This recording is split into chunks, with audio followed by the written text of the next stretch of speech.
అదే RTV app వార్తల్ని క్షణాల్లో చదివే అవకాశం ఉంటుంది. ఒక న్యూస్ పేపర్, ఒక టెలివిజన్ ఛానల్ మీ చేతుల్లో ఎప్పుడూ ఉంటాయి.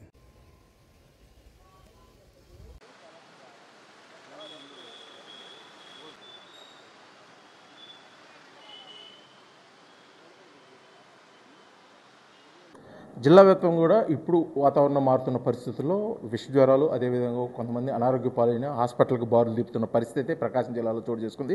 దానికి ప్రధాన కారణం ఇటీవల కాలంలో కురిసిన వర్షాలు, అదేవిధంగా వాతావరణ మార్పుల కారణంగా జరుగుతున్నాయన్నారు. కాకపోతే ఇటీవల కాలంలో జరిగిన కొన్ని సంఘటనల నేపథ్యంలో కూడా జిల్లా వైద్య అధికారులు అయితే కూడా చాలా అప్రమత్తం అవుతున్నారు. దానికి సంబంధించి పూర్తి వివరాలు మనతో పాటు చెప్పేదానికోసం ఉన్నారు ప్రకాశం జిల్లా డిఎంహెచ్ వెంకటేశ్వర గారు. అయితే వారు మాట్లాడుతున్నారు. సార్ చెప్పండి, ముఖ్యంగా ఈ ప్రకాశం జిల్లాలో ఇటీవల కాలంలో పశ్చిమ ప్రకాశం జిల్లాలో అధికంగా అనారోగ్యం పాలవుతున్న పరిస్థితి, అసలు ముఖ్య కారణం ఏమంటారు? దీనికి గత 10 రోజుల కాలంలో మనకి తుఫాను వచ్చి వరదలు ఇలా సంభవించిన కారణంగా పర్టికులర్గా ఒక మండలంలో, కనిగిరి మండలంలో బడుగులేరు అనేటువంటి ఒక సెక్రటేరియట్లో ఒక 7 మంది పిల్లలకి జాండీస్ అంటే పచ్చకామెర్లు అంటారు, అవి రావటం జరిగింది. వాటిని మనం గమనించి పరీక్ష చేసినట్లయితే హెపటైటిస్ ఏ అనేది నిర్ధారణ చేయడం జరిగింది. దానికి కారణం ఏంటంటే, ఏదైతే మనము త్రాగేటువంటి నీరుందో ఆ నీరులో కలుషితమైన నీరు భూమిలోకి ఇంకి కలిసి అవి తాగటం వలన పర్టికులర్గా ఆ కాలనీలో ఆ పంపు ద్వారా ఎక్కడైతే మనకి వాటర్ వచ్చిందో వారికి మాత్రమే ఈ ఇన్ఫెక్షన్ వచ్చింది. వారందరినీ కూడా గ్యాస్ట్రోఎంటాలజిస్ట్, సూపర్ స్పెషాలిటీ డాక్టర్ ద్వారా చూపించడం జరిగింది. వారందరికీ వైద్యం అంతా కూడా ఉచితంగా ఇవ్వడం జరిగింది. అందరూ కూడా క్యూర్ అయ్యారు, ఇబ్బంది లేదు. అయితే అక్కడ ఉన్నటువంటి వాటర్ సప్లై ట్యాప్ ఏదైతే ఉందో పంపింగ్ హౌస్, దాన్ని కంప్లీట్గా క్లోజ్ చేశాము. అక్కడ ఒక 15 రోజుల పాటు గవర్నమెంట్ ద్వారా ఉచితంగా ట్యాంకర్స్ని సప్లై ఇచ్చి అందరి ఆరోగ్యాన్ని కూడా కాపాడడం జరిగింది. అయితే ముఖ్యంగా సార్ ఏజెన్సీ ప్రాంతాలు తీసుకుంటే ఇప్పుడు ఎర్రగొండపాలెం, మార్కాపురం, గిద్దలూరు ఏరియాలో జ్వరపీడితులు ఎక్కువగా ఉన్నారు. గవర్నమెంట్ హాస్పిటల్కి కొన్ని వందల సంఖ్యలో ఓపీ వస్తున్న పరిస్థితి, ప్రధాన కారణం ఏమంటుందంటారు? వాస్తవంగా ఇప్పుడు సీజనల్గా వర్షాలు పడి వెళ్ళిపోవటం ఒకటి, అదేవిధంగా చలి తీవ్రత పెరగటం ఒకటి, అదేవిధంగా వైరల్ ఇన్ఫెక్షన్స్ అనేవి ఇప్పుడు ఎక్కువ పెరగడానికి అవకాశం ఉంటుంది. వేడి వెదర్లో వైరల్ ఇన్ఫెక్షన్స్, బ్యాక్టీరియా ఇవన్నీ కూడా ఉండవు. చలికాలము, చల్లటి వాతావరణంలో ఈ వైరల్ ఇన్ఫెక్షన్స్, బ్యాక్టీరియా అనేవి ఎక్కువగా పెరగడానికి అవకాశం ఉంటుంది. దానికి తోడుగా ఎక్కడైతే గ్రామాల్లో మురుగునీరు స్థావరాలు ఇవి ఉన్నాయో వాటిలో కూడా ఈ దోమ పెరగటము, అదేవిధంగా వైరల్ ఇన్ఫెక్షన్స్ రావటము చాలా ఎక్కువగా మనం గమనిస్తూ ఉన్నాం.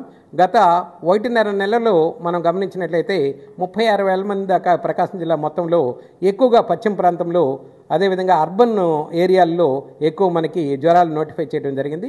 వీటన్నిటికి కూడా 1-2 రోజులు జ్వరం వచ్చి కొంచెం బాడీ పెయిన్స్ వచ్చి ఇమీడియట్గా తగ్గిపోతుంది. ప్రమాదం ఏమీ లేదు. ఎవరికి కూడా ప్రాణాపాయం జరగలేదు ఇంతవరకు.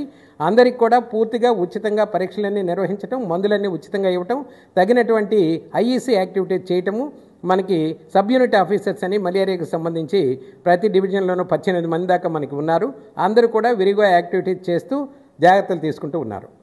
ముఖ్యంగా ఈ విష జ్వరాలు అంటే వైరల్ ఫీవర్స్ అధికంగా ఉన్న ఈ పరిస్థితుల్లో ముఖ్యంగా ప్రాథమిక వైద్యశాలలో సిబ్బంది పరిస్థితి ఎలా ఉంది? పూర్తి స్థాయిలో మెడిసిన్ అందుబాటులో ఉందా? అంటే పరీక్షలు చేయడానికి టెస్ట్ ల్యాబ్స్ కానీ ఇవన్నీ మనకి ఏవైతే జ్వరాలు అని ఇప్పుడు చెప్పుకుంటూ ఉన్నామో వైరల్ ఇన్ఫెక్షన్స్, వీటన్నిటికి కూడా మనకి ప్రాథమిక ఆరోగ్య కేంద్రంలో 64 రకాల పరీక్షలు ఉచితంగా చేయడానికి అన్ని కిట్స్ సంసిద్ధంగా ఉన్నాయి. జిల్లా వ్యాప్తంగా ప్రతి ఒక్కరికి కూడా ఉచితంగానే చేస్తారు.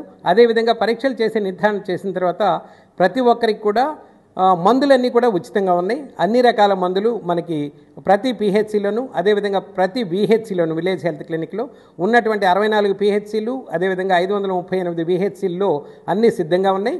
స్టాఫ్ దగ్గరికి మీరు అప్రోచ్ అయినట్లయితే చక్కగా ఇవన్నీ కూడా ఉచితంగా చేస్తారు. ఎవరు కూడా భయభ్రాంతులకు గురయ్యి ప్రైవేట్ హాస్పిటల్కి వెళ్ళి డబ్బులు ఖర్చు పెట్టుకోవద్దని, అవన్నీ ఉచితంగా మన దగ్గర ఉన్నాయని అందరికీ కూడా మీ ద్వారా నేను తెలియజేస్తున్నాను. అయితే ముఖ్యంగా సార్ ఈ విష జ్వరాలు, ఈ వైరల్ ఫీవర్స్ అధికంగా వస్తున్న నేపథ్యంలో వైద్య ఆరోగ్య శాఖ నుంచి ముఖ్యంగా సిబ్బంది ద్వారా ఎటువంటి సూచనలు చేస్తున్నారు?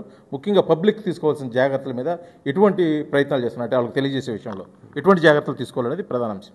ఇటువంటి సందర్భంలో ప్రతి ఒక్కరు కూడా ప్రజలు గమనించాల్సింది ఏంటంటే, ముఖ్యంగా మనం తాగేటువంటి నీరు కాసి చల్లార్చిన నీరు తాగాలి.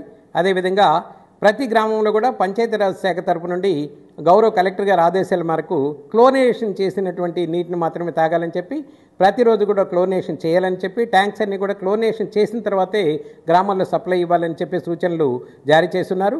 అదేవిధంగా ప్రతి ఒక్కరు కూడా క్లోరినేట్ చేసినవి, అదేవిధంగా కాచి చల్లార్చిన నీరు తాగాలనేది, నీటి ద్వారా వచ్చేటువంటి అనేక రకాలైనటువంటి వ్యాధులు, గ్యాస్ట్రోఇంటెస్టైనల్ డిసీజెస్ కానీ, అదేవిధంగా డయేరియల్ డిసీజెస్ కానీ, డిసెంట్రీ కానీ, ఇవన్నీ కూడా నీటి ద్వారా టైఫాయిడ్ కానీ వస్తాయి. కాబట్టి ఇటువంటి నీటిని మనం తాగేటువంటి నీటిని శుభ్రపరిచి తీసుకున్నట్లయితే నీటికి సంబంధించిన వ్యాధులన్నీ కూడా, నీటి ద్వారా వచ్చే వ్యాధులన్నీ కూడా పోతాయి. అదేవిధంగా దోమకాటు, దోమ పుట్టకుండా, అదేవిధంగా దోమ కుట్టకుండా చూసుకోవాలి. దోమ పుట్టకుండా అంటే మన పరిసర ప్రాంతాల్లో ఉన్నటువంటి మురుగునీరుని కానీ మంచినీటిని కానీ నిల్వ ఉంచకుండా, ఒకవేళ మంచినీరు వాడుకునేదానికి నిల్వ ఉంచినట్లయితే మూతలు పెట్టి మాత్రమే ఉంచుకోవాలని చెప్తున్నాను. అదేవిధంగా మురుగునీరులో ఒకవేళ మీరు అవి బయటకు పంపించడానికి అవకాశం లేకపోతే వాటిలో వృధాగా ఉన్నటువంటి మడ్డాయిలు, వాటికి సంబంధించినటువంటి బాల్స్ లాగా లేదా మడ్డాయిలను కూడా దాంట్లో చల్లినట్లయితే లార్వా దశ అంతా కూడా చనిపోతుంది. అదేవిధంగా ఎక్కడైతే విరివిగా ఉన్నాయో ఆ ప్రాంతాల్లో మలేరియా డిపార్ట్మెంట్కి సంబంధించి తగిన యాక్టివిటీస్, ఇండోర్ రెసిడ్యువల్ స్ప్రేస్, అదేవిధంగా యాంటీ అడల్ట్ యాక్టివిటీస్ ఇవన్నీ కూడా తీసుకుంటూ ఉన్నారు. అందరూ కూడా ఈ జాగ్రత్తను తెలుసుకొని వారి యొక్క ఆరోగ్యాన్ని కాపాడుకోవాలని చెప్పి మీ ద్వారా నేను తెలియజేస్తున్నాను.